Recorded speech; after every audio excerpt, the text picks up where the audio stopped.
15 syudad sa Central Luzon ang nakiisa sa cash relief assistance ng Department of Social Welfare o DSWD kahapon. Sa Santa Isabel Elementary School sa Malolos, Bulacan, may ilang tricycle drivers ang umuwi na lamang matapos na mabigong makuha ang 5,000 piso na cash relief assistance. Gaya na lamang ni Mang Lucino Zamoranos na hindi nabigyan ng ayuda dahil may problema ang kanyang driver license at hindi rin tugma ang kanyang detalye sa listahan ng DSWD. Baka malaking abala kasi ganito na bago-bago sir eh. Tulad dito na nangyari sa akin sa lisensya ko, ang sa kanila, nakakita sa junior sa Zamoranos, dito nakarugtong. Ibig sabihin dito, hindi na kami nagtugma dun sa kanila, sa encoder nila. Dapat ito saka yung nila magkatugma to. Ito dapat sundin daw sa lisensya. Labis na nangihinayang si Mang Lucino na hindi siya nakakuha ng ayuda.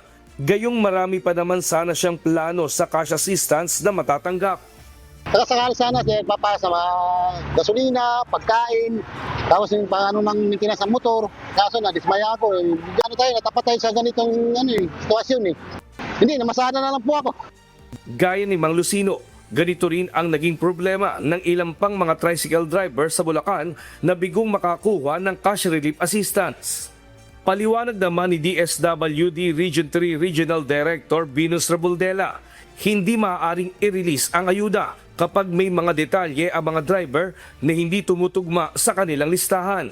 Ayon sa opisyal, kailangan muna itong ayusin at i-reconcile ang mga datos sa mga LGU bago sila mabigyan ng cash assistance. Tiniyak naman ng ahensya na magsasagawa sila ng special payment day sa mga susunod na araw para doon sa mga tricycle driver na nagkaproblema sa kanilang record. Ang listahan po kasi galing po yan sa local government unit. Ngayon po, si DSWD nagbabayad lang po may base po doon sa submitted sa amin. Kung may mali po doon sa mga pangalan po nila, ito po ay aayusin po ng LGU at magkakaroon po ng special payout ang gagawin po natin together with the local government unit. Kaya meron po tayong help desk doon sa area. Dahil since ang listahan ay galing po sa local government unit, marapat lamang pong i-correct po ng LGU yung listahan.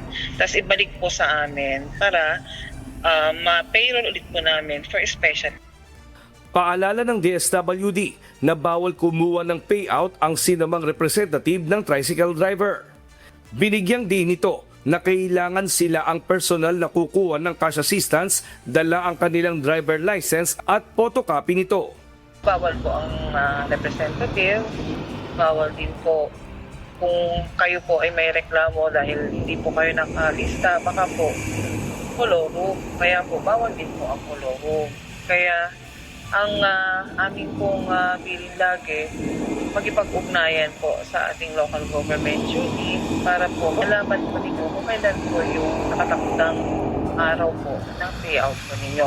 Mula sa 70,000 tricycle driver sa Central Luzon Region na target mabigyan ng cash relief assistance.